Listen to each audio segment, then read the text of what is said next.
কলাবতী ফুল বিভিন্ন রঙের হয়ে থাকে। এই ফুলগুলো সাধারণত বর্ষার সময়ে ফোটে। বৈশাখ মাস থেকে ফোটা শুরু হয়, শ্রাবণ মাস পর্যন্ত ফুটতে থাকে। এই ফুলের পাতাগুলো দেখতে কিছুটা হলুদের পাতা মতো এবং কলার পাতার সাথেও এর সাদৃশ্য রয়েছে। এই কলাবতী গাছে বিভিন্ন রঙের ফুল ফুটতে দেখা যায়। কলাবতীর রঙগুলো দেখতে বেশ সুন্দর। এই গাছে কিন্তু খালি ফুল হয় এমন নয়, ফলও হয়। এই যে গাছের ফলগুলো ফুলের ঠিক পাশেই দেখতে পাচ্ছেন। এই ফুলটা দেখতে কিছুটা গ্লাডিওলাসের মতো। এর গাছ পরিচর্যা করা তেমন বেশি কঠিন কিছু না, টবেও রোপণ করা যায়।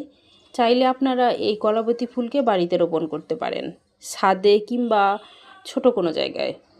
আমার খুব পছন্দের ফুল কলাবতী। আপনার কলাবতী কেমন লাগে কমেন্টে জানাবেন। আর আমার চ্যানেলে নতুন হলে সাবস্ক্রাইব করবেন। ধন্যবাদ।